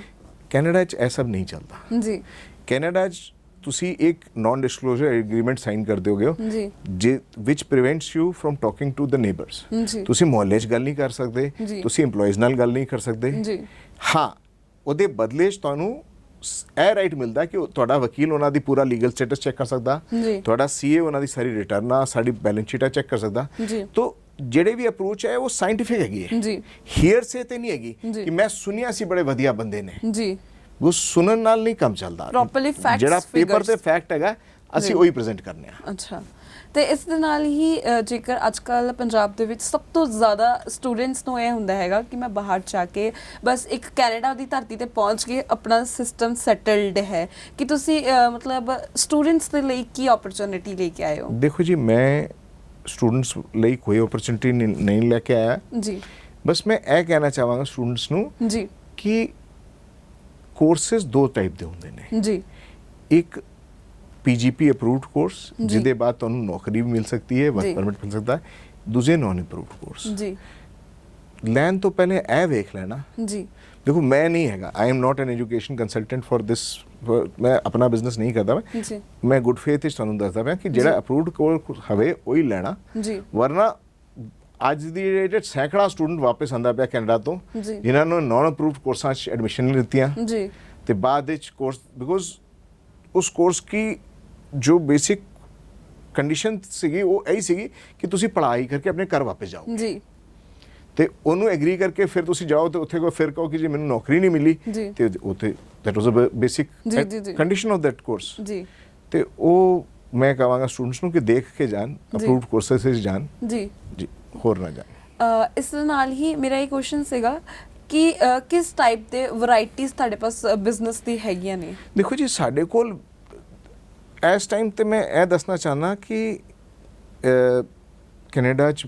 ਬਹੁਤ ਸਾਰੀ ਸਟੇਟਾਂ, ਇੱਕ ਸਟੇਟ ਦੀ ਗੱਲ ਕਰੀਏ ਜੇ BC 'ਚ, ਤਾਂ BC 'ਚ 57% ਬਿਜ਼ਨਸ ਜਿਹੜਾ ਹੈਗਾ ਉਹ ਸਮਾਲ ਬਿਜ਼ਨਸ ਹੈਗਾ ਹੈ। ਜੀ ਉਸ ਤੋਂ 40% ਬੰਦਾ ਅਗਲੇ 5 ਸਾਲ 'ਚ ਰਿਟਾਇਰ ਕਰਦਾ ਪਿਆ। ਜੀ ਕਿਉਂ? ਕਿਉਂਕਿ 65 ਸਾਲ ਤੇ ਪੈਨਸ਼ਨ ਬਣਦੀ, ਜੀ ਮੈਡੀਕਲ ਫ੍ਰੀ ਹੈਗਾ ਤੇ ਬੁਢਾਪੇ 'ਚ ਤੇ ਦੋ ਹੀ ਚੀਜ਼ਾਂ ਦਾ ਧਿਆਨ ਹੁੰਦਾ ਜੀ। ਹੈ, ਰੋਟੀ ਕਿੱਥੋਂ ਆਊਗੀ ਤੇ ਦਵਾ ਕਿੱਥੋਂ ਚਾਹੂਗੀ। ਜੀ ਤੇ ਸਰਕਾਰ ਇਹਨਾਂ ਦੋਨਾਂ ਚੀਜ਼ਾਂ ਦਾ ਧਿਆਨ ਰੱਖਦੀ ਹੈ। ਜੀ ਤੇ ਉੱਥੇ ਬੰਦਾ ਕਹਿੰਦਾ ਮੈਂ ਕਿਉਂ ਖਪਾਂ। ਦੇਖੋ, ਇੰਡੀਆ 'ਚ ਰਿਟਾਇਰਮੈਂਟ ਦਾ ਕਨਸੈਪਟ ਨਹੀਂ ਸੀਗਾ। ਜੀ ਕੈਨੇਡਾ 'ਚ ਵਿਦ ਕੁਆਲਿਟੀ ਆਫ ਲਾਈਫ ਹੈਗੀ, ਬੰਦਾ ਕਹਿੰਦਾ ਜੀ। ਮੈਂ ਇੰਨੇ ਸਾਲ ਖੱਪ ਲਿਆ, ਹੁਣ ਮੈਂ ਜੀ। ਰਿਟਾਇਰ ਹੋਣਾ ਹੈ। ਤੇ ਬਿਜ਼ਨੈਸਸ ਵਿਕਦੇ ਪਏ ਨੇ, ਹਰ ਤਰੀਕੇ ਦਾ ਬਿਜ਼ਨਸ ਵਿਕਦਾ ਪਿਆ ਹੈ। ਬਟ ਤੁਹਾਡੀ ਐਲੀਜੀਬਿਲਟੀ ਕਿਹੜੀ ਬੰਦੀ ਹੈਗੀ ਜੀ। As per your expertise, your experience and your ਜੀ। ਐਜੂਕੇਸ਼ਨ, ਉਹ ਲੀਗਲ ਟੀਮ ਦੱਸਦੀ ਹੈ। ਅਸੀਂ ਲੋਕ ਬਿਜ਼ਨਸ ਸ਼ੁਰੂ ਦੇ ਨਾਲ ਡਿਸਕਸ਼ਨ ਨਹੀਂ ਸ਼ੁਰੂ ਕਰਦੇ, ਅਸੀਂ ਕਲਾਇੰਟ ਨਾਲ ਡਿਸਕਸ਼ਨ ਸ਼ੁਰੂ ਕਰਦੇ ਹਾਂ ਕਿ ਤੁਹਾਡੀ ਕੀ ਪ੍ਰੋਫਾਈਲ ਹੈਗੀ, ਤੁਹਾਨੂੰ ਕੀ ਸੂਟ ਕਰੂਗਾ। ਬੇਸਿਕਲੀ ਜੇਕਰ ਮੈਂ ਕਹਿ ਲਾਂ ਕਿ ਮੈਨੂੰ ਫੂਡ ਦਾ ਕੰਮ ਬੜਾ ਅੱਛਾ ਹੈ, ਮੈਂ ਬਹੁਤ ਅੱਛਾ ਖਾਣਾ ਬਣਾ ਲੈਂਦੀ ਹੈ ਤੇ ਮੈਂ ਤੁਹਾਡੇ ਪਾਸ ਆਉਂਦੀ ਹਾਂ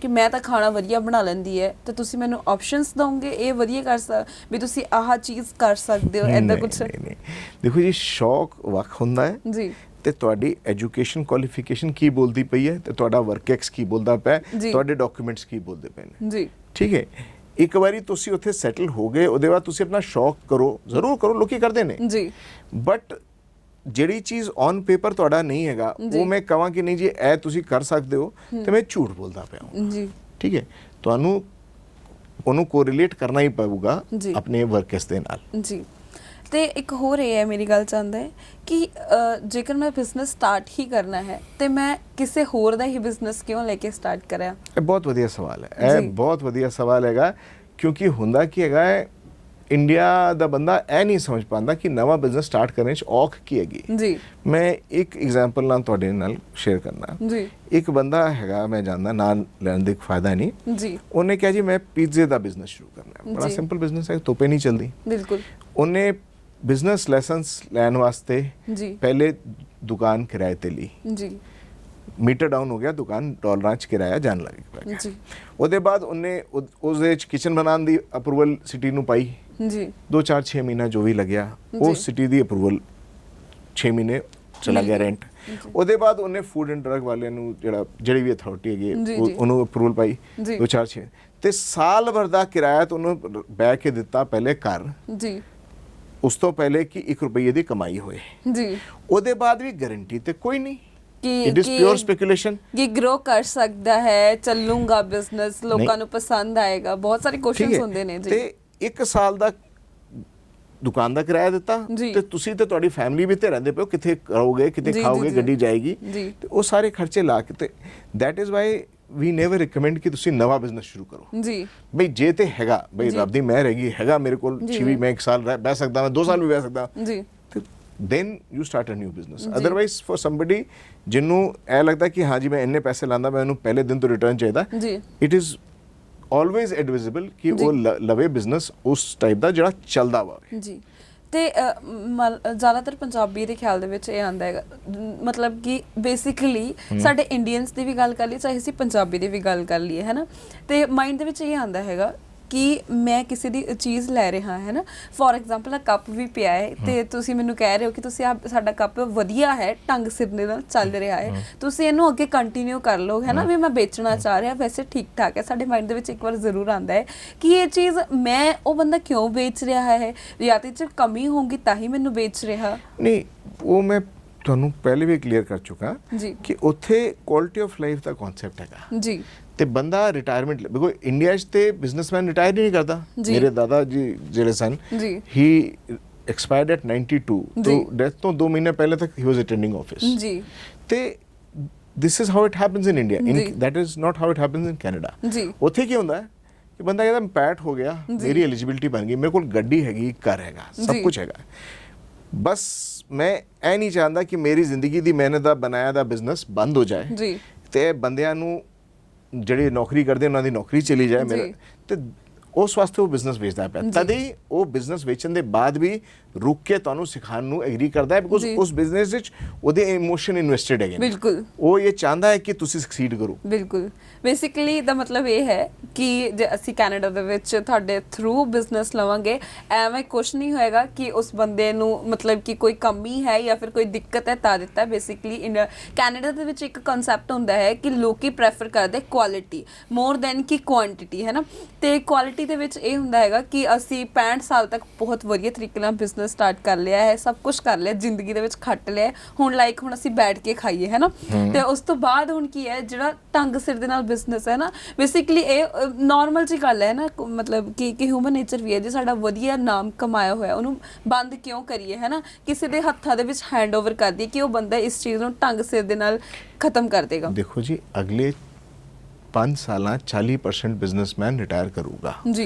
ਇਹ ਆਫੀਸ਼ੀਅਲ ਕੈਨੇਡਾ ਦਾ ਡੇਟਾ Record ਹੈ। ਹੈਗਾ, ਜੀ ਬ੍ਰਿਟਿਸ਼ ਕੋਲੰਬੀਆ ਦਾ। ਨਾਓ ਜੇ ਅਸੀਂ ਨਹੀਂ ਲਈਏਗਾ ਜੀ। ਤੇ ਕੋਈ ਨਾ ਕੋਈ ਤੇ ਲਊਗਾ, ਜੀ ਬਿਕੋਜ਼ ਟੈਕਸ ਜਨਰੇਸ਼ਨ ਵੀ ਜ਼ਰੂਰੀ ਹੈਗੀ। ਜੀ ਜੇ ਟੈਕਸ ਨਹੀਂ ਬਣੂਗਾ ਜੀ। ਤੇ ਜਿਹੜੀ ਵੈਲਫੇਅਰ ਸਟੇਟ ਵੰਡਦੀ ਹੈ ਪੈਨਸ਼ਨਾਂ ਤੇ ਫ੍ਰੀ ਦੀ ਮੈਡੀਕਲ, ਉਹ ਕਿੱਥੋਂ ਆਊਗਾ? ਜੀ ਤੇ ਇੰਨੇ ਬੰਦਿਆਂ ਦੀ ਨੌਕਰੀ ਵੀ ਵੇਖਣੀ ਹੈਗੀ ਜੀ ਤੇ ਬਿਜ਼ਨੈਸਸ ਤੇ ਵਿਖਣੇ ਹੀ ਵਿਖਣੇ, ਅਸੀਂ ਜੀ। ਲਵਾਂ ਜਾਂ ਕੋਈ ਹੋਰ ਲਏ, ਜੀ that is a matter of time. ਜੀ ਬੇਸਿਕਲੀ ਮਤਲਬ ਕਿ ਬਹੁਤ ਵਧੀਆ ਆਪਸ਼ਨ ਹੈ ਪੰਜਾਬੀਆਂ ਵਾਸਤੇ ਵੀ, ਕਿ ਪੰਜਾਬੀ ਜੋ ਹੈ ਕਿ ਅਗਰ ਮਤਲਬ ਵੈਸੇ ਤਾਂ ਪੰਜਾਬੀਆਂ ਨੂੰ ਵੈਸੇ ਪੰਜਾਬ ਕੈਨੇਡਾ ਨੂੰ ਕਹਿੰਦੇ ਹੀ ਹੈ ਕਿ ਮਿਨੀ ਪੰਜਾਬ ਬਣਿਆ ਹੋਇਆ ਹੈ, ਤੇ ਜੇਕਰ ਹੈ ਨਾ ਪੰਜਾਬੀ ਉੱਥੇ ਜਾ ਕੇ ਥਰੂ ਕਿ ਵਰਕ ਪਰਮਿਟ ਜਾਵੇ, ਜੇਕਰ ਉਹ ਇਹ ਸੋਚੇ ਕਿ ਹੈ ਨਾ ਕੈਨੇਡਾ ਦੇ ਵਿੱਚ ਇੱਕ ਵਧੀਆ ਸੈਟਲਡ ਬਿਜ਼ਨਸ ਉਹਨਾਂ ਨੂੰ ਮਿਲ ਜਾਵੇ ਤਾਂ ਬਹੁਤ ਵਧੀਆ ਓਪਰਚੁਨਿਟੀ ਹੈ। Must visit.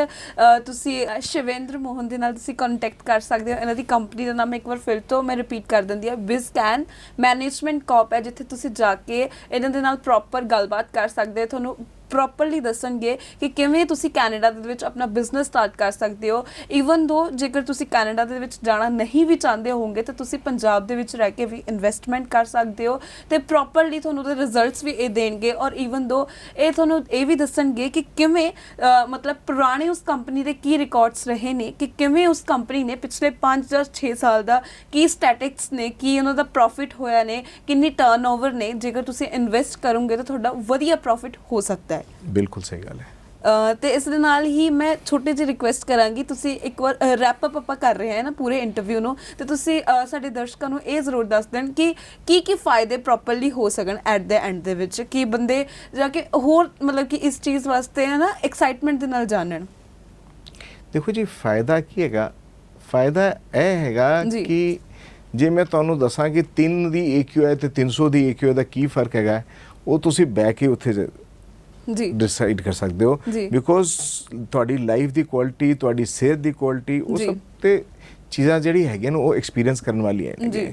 ਸਿਸਟਮ ਕੰਮ ਕਰਦਾ ਹੈ, ਨਿਆਣਿਆਂ ਵਾਸਤੇ ਸਕੂਲਿੰਗ ਫ੍ਰੀ ਹੈਗੀ ਹੈ, ਮੈਡੀਕਲ ਫ੍ਰੀ ਹੈਗਾ ਹੈ ਜੀ, ਤੇ ਫਾਇਦੇ ਤੇ ਬਹੁਤ ਹੈਗੇ ਨੇ ਜੀ। ਸੇਫਟੀ ਸਿਕਿਉਰਿਟੀ ਹੈਗੀ ਜੀ, ਤੇ ਪੰਜਾਬੀ ਬਥੇਰੇ ਹੈਗੇ ਨੇ, ਗੁਰਦੁਆਰੇ ਬਥੇਰੇ ਨੇ, ਤੇ ਇੰਜ ਨਹੀਂ ਹੈਗਾ ਕਿ ਅਸੀਂ ਜਿਸ ਤਰ੍ਹਾਂ ਲੋਕਾਂ ਨੂੰ ਲੱਗਦਾ ਨਾ ਅਸੀਂ ਤੇ ਪਿੰਡੋਂ ਪਾਰ ਜਾਂਦੇ ਪਏ ਕੀ ਹੋਏਗਾ ਸਾਡਾ ਜੀ। ਕੋਈ ਨਹੀਂ ਜੀ, ਸਾਰੀ ਵਿਸਾਖੀ ਦੇ ਵੀ ਮੇਲੇ ਲੱਗਦੇ ਨੇ ਜੀ, ਤੇ ਤੁਸੀਂ ਗੁਰਦੁਆਰੇ ਜਾ ਕੇ ਅਰਦਾਸ ਵੀ ਕਰ ਸਕਦੇ ਹੋ, ਸਭ ਹੁੰਦਾ ਹੈ, ਸਾਰੇ ਸਿਸਟਮ ਹੈਗੇ ਨੇ ਜੀ। ਠੀਕ ਹੈ, ਤੇ ਦੂਜੀ ਚੀਜ਼ ਇਹ ਹੈਗੀ ਕਿ ਇੱਕ ਸਪੋਰਟ ਸਿਸਟਮ ਹੈਗਾ ਤੁਹਾਡੇ ਕੋਲ, ਤੁਹਾਨੂੰ ਕਿਸੇ ਦਾ ਮੂੰਹ ਨਹੀਂ ਵੇਖਣਾ। ਤੁਸੀਂ ਸਾਡੇ ਕੋਲ ਆਓਗੇ, ਸਾਡੀ ਟੀਮ ਹੈਗੀ ਹੈ ਹਰ ਚੀਜ਼ ਵਾਸਤੇ, ਛੋਟੀ ਹੋਵੇ ਮੋਟੀ ਹੋਵੇ, ਡਰਾਈਵਿੰਗ ਲਾਇਸੈਂਸ ਹੋਵੇ, ਬੈਂਕ ਦਾ ਅਕਾਊਂਟ ਹੋਵੇ, ਆਈਡੀਜ਼ ਹੋਵੇ, ਹਰ ਚੀਜ਼ ਕੋਈ ਬੰਦਾ ਹੈਗਾ ਜਿਹੜਾ ਤੁਹਾਡੇ ਨਾਲ ਜਾ ਕੇ ਉਹ ਸਭ ਕਰਾਊਗਾ।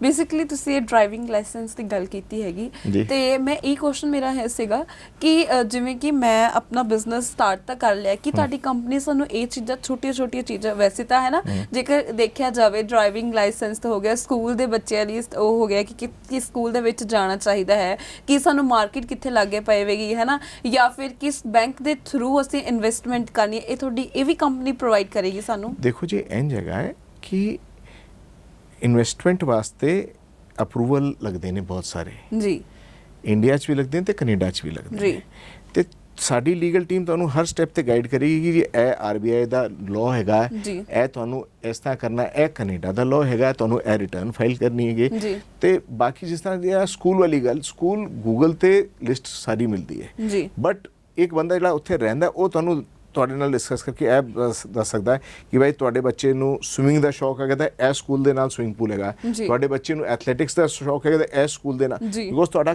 ਘਰ ਕਿੱਥੇ ਹੋਵੇਗਾ ਉਹ ਸਕੂਲ ਤੇ ਡਿਪੈਂਡ ਕਰਦਾ ਹੈਗਾ। ਦੂਜੀ ਚੀਜ਼ ਕੀ ਹੈਗੀ, ਕਿਹੜੇ ਸਕੂਲ ਵਿੱਚ 2 ਸਾਲ ਦੀ ਵੇਟਿੰਗ ਹੈਗੀ, ਕਿਹੜਾ ਸਕੂਲ ਨਵੇਂ ਬੱਚੇ ਲੈਂਦਾ ਪਿਆ, ਬਿਕੋਜ਼ ਔਰ ਦੂਜੀ ਚੀਜ਼ ਕਿਹੜੇ ਕਾਗਜ਼ ਹੈਗੇ, ਡਾਕੂਮੈਂਟੇਸ਼ਨ ਕੀ ਹੈਗੀ, ਭਾਈ ਸਕੂਲ ਫ੍ਰੀ ਹੈਗਾ, ਸਕੂਲ ਦੀ ਫੀਸ ਨਹੀਂ ਪੈਂਦੀ, ਲੇਕਿਨ ਕੀ ਕਾਗਜ਼ ਲਾਣੇ ਨੇ, ਕਿਸ ਤਰ੍ਹਾਂ ਅਪਰੋਚ ਕਰਨਾ ਹੈਗਾ ਹੈ, ਕਿਹੜੇ ਪ੍ਰੂਫ ਲੱਗਣਗੇ ਨਾਲ, ਉਹ ਕੋਈ ਦੱਸਣ ਵਾਲਾ ਹੋਵੇ ਤਾਂ ਕੰਮ ਆਸਾਨ ਹੋ ਜਾਂਦਾ ਹੈ, ਵਰਨਾ ਤੁਸੀਂ ਟਕਰੇ ਪਏ ਖਾਂਦੇ ਫਿਰ ਕੰਮ ਤੇ ਬਿਨਾਂ ਬੰਦੇ ਦੇ ਵੀ ਹੋਊਗਾ। ਜਿਵੇਂ ਅਸੀਂ ਸਕੂਲ ਦੀ ਵੀ ਗੱਲ ਕਰੀਏ ਤੇ ਡਰਾਈਵਿੰਗ ਲਾਇਸੈਂਸ ਦੀ ਵੀ, ਕਿ ਤੁਹਾਡੀ ਟੀਮ ਇਹ ਵੀ ਦੱਸੇਗੀ ਕਿ ਡਰਾਈਵਿੰਗ ਲਾਇਸੈਂਸ ਦੇ ਲਈ ਕੀ ਚੀਜ਼ਾਂ ਰਿਕੁਆਇਰਡ ਹੈ, ਸਾਨੂੰ ਟਾਈਮ ਤੇ ਇਹ ਚੀਜ਼ਾਂ ਦੀ ਲੋੜ ਪਵੇਗੀ, ਸਭ ਕੁਝ ਪ੍ਰੋਪਰਲੀ। ਹਾਂ ਦੇਖੋ, ਹੁੰਦਾ ਕੀ ਹੈਗਾ ਕਿ ਉਹੀ ਗੱਲ ਹੈਗੀ ਨਾ ਕਿ ਤੁਸੀਂ ਜੇ ਗੂਗਲ ਕਰੋਗੇ ਤਾਂ 1000 ਬੰਦੇ ਦਾ ਨਾਮ ਆ ਜਾਏਗਾ ਜਿਹੜਾ ਡਰਾਈਵਿੰਗ ਕਲਾਸਿਸ ਦਿੰਦਾ ਹੈ, ਕਿਹੜਾ ਬੰਦਾ ਹੈ ਜਿਹਨੂੰ ਪੰਜਾਬੀ ਵੀ ਆਉਂਦੀ ਹੈ ਜੀ, ਭਾਈ ਜੇ ਤੁਸੀਂ ਕਿਸੇ ਹੋਰ ਉਹ ਤੁਹਾਡੇ ਨਾਲ ਗੱਲ ਕਰੂਗਾ ਉਹ ਪੰਜਾਬੀ 'ਚ ਗੱਲ ਕਰ ਸਕਦਾ ਹੈਗਾ ਜੀ, ਉਹਨੇ ਇੰਡੀਆ ਦਾ ਟ੍ਰੈਫਿਕ ਵੇਖਿਆ, ਉਹਨੂੰ ਪਤਾ ਹੈਗਾ ਇੰਡੀਆ 'ਚ ਕੀ ਫਰਕ ਹੈਗਾ, ਕੈਨੇਡਾ, ਉਹ ਜ਼ਿਆਦਾ ਵਧੀਆ ਸਮਝਾ ਸਕਦਾ ਬਨਿਸਬਤ ਉਹਦੇ ਕਿ ਇੱਕ ਗੋਰਾ ਹੋਵੇ ਜਿਹਨੂੰ ਤੁਹਾਡੀ ਲੈਂਗੁਏਜ ਨਾ ਆਵੇ ਪੰਜਾਬੀ। ਦੇਖੋ ਅੰਗਰੇਜ਼ੀ ਸਭ ਨੂੰ ਆਉਂਦੀ ਹੈਗੀ, ਲੇਕਿਨ ਜੇ ਇੱਕ ਬੰਦਾ ਹੈਗਾ ਜਿਹੜਾ ਤੁਹਾਨੂੰ ਪੰਜਾਬ ਜਿਹਨੇ ਵੇਖਿਆ ਹੈ, ਜਿਸ ਇੰਡੀਆ ਵੇਖਿਆ ਹੈ, ਜਿਹੜਾ ਤੁਹਾਡੀ ਲੈਂਗੁਏਜ ਸਮਝਦਾ, ਜਿਹਨੂੰ ਇਹ ਪਤਾ ਹੈ ਕਿ ਇੰਡੀਆ 'ਚ ਇਹ ਹੁੰਦਾ ਹੈਗਾ ਐਜ਼ ਅ ਨਾਰਮ ਤੇ ਕੈਨੇਡਾ 'ਚ ਇਹ ਮਨਾ ਹੈਗਾ, ਉਹ ਸੌਖਾ ਹੋ ਜਾਂਦਾ ਕੰਮ ਜੀ। ਠੀਕ ਹੈ, ਤੇ ਇਸ ਦੇ ਨਾਲ ਹੀ ਸ਼ਿਵੇਂਦਰ ਮੋਹਨ ਜੀ, ਤੁਹਾਡਾ ਬਹੁਤ ਧੰਨਵਾਦ, ਤੁਸੀਂ ਸਾਡੇ ਦਰਸ਼ਕਾਂ ਨੂੰ ਇੱਕ ਬਹੁਤ ਹੀ ਵੱਖਰੇ ਤਰੀਕੇ ਦੀ ਨੌਲੇਜ ਦਿੱਤੀ ਹੈ। ਮੈਨੂੰ ਤਾਂ ਇਹ ਲੱਗਦਾ ਹੈ ਕਿ ਮਸਟ ਵਿਜ਼ਿਟ ਹੈ ਨਾ, ਇੱਕ ਵਾਰ ਤੁਹਾਡੇ ਨਾਲ ਗੱਲ ਜ਼ਰੂਰ ਕਰਨੀ ਚਾਹੀਦੀ ਹੈ ਕਿ ਜਿਹੜੇ ਪੰਜਾਬੀ ਹੈ ਨਾ ਇਨਵੈਸਟਮੈਂਟ ਲਗਾ ਰਹੇ ਨੇ ਬਾਹਰ ਜਾਣ ਦੇ ਵਿੱਚ, ਕੈਨੇਡਾ ਦੇ ਵਿੱਚ ਹੈ ਨਾ, ਸਟੂਡੈਂਟ ਵੀਜ਼ਾ, ਵਰਕ ਵੀਜ਼ਾ, ਇੱਕ ਵਾਰ ਇੱਕ ਨਵੀਂ ਇੱਕ ਚੀਜ਼ ਹੈ ਨਾ ਮਿਲੀ ਹੈ ਕਿ ਬਿਜ਼ਨਸ ਕੰਸਲਟੈਂਟ, ਕਿ ਅਸੀਂ ਕਿਵੇਂ ਕਿ ਕਿਸੇ ਮਤਲਬ ਕਿ ਸੈਕਿੰਡ ਪਰਸਨ ਦਾ ਬਿਜ਼ਨਸ ਨੂੰ ਪ੍ਰੋਪਰਲੀ ਆਪਣਾ ਕਿਵੇਂ ਬਣਾਈਏ, ਕਿਸ ਤਰੀਕੇ ਦੇ ਨਾਲ ਉਹਨੂੰ ਰਨ ਕਰੀਏ, ਈਵਨ ਦੋ ਕਿ ਬਹੁਤ ਵਧੀਆ ਤਰੀਕੇ ਦੇ ਨਾਲ ਹੈ ਨਾ, ਕਿ ਜਿਸ ਬੰਦੇ ਦਾ ਉਹ ਬਿਜ਼ਨਸ ਸਾਨੂੰ ਹੱਥਾਂ ਦੇ ਵਿੱਚ ਹੈਂਡਓਵਰ ਕਰ ਰਿਹਾ, ਉਹ ਬੰਦਾ ਖੁਦ ਆ ਕੇ 6-7 ਮਹੀਨੇ ਬਕਾਇਦਾ ਹੈ ਨਾ ਉਹ ਸਾਨੂੰ ਟ੍ਰੇਨਡ ਕਰੇਗਾ, ਉਸ ਤੋਂ ਬਾਅਦ ਵੀ ਕੀ ਪ੍ਰੋਬਲਮ ਸਾਨੂੰ ਬਿਜ਼ਨਸ ਦੇ ਵਿੱਚ ਫੇਸ ਕਰਨਗੇ ਉਹ ਵੀ ਦੱਸੇਗਾ। ਤੁਹਾਡਾ ਬਹੁਤ ਧੰਨਵਾਦ। ਤੇ ਇਸ ਦੇ ਨਾਲ ਹੀ ਪਿਆਰੇ ਦਰਸ਼ਕੋ, ਤੁਸੀਂ ਵੀ ਮੈਨੂੰ ਦਿਓ ਇਜਾਜ਼ਤ। ਧੰਨਵਾਦ, ਸਤਿ ਸ਼੍ਰੀ ਅਕਾਲ। ਸਤਿ ਸ਼੍ਰੀ ਅਕਾਲ ਜੀ।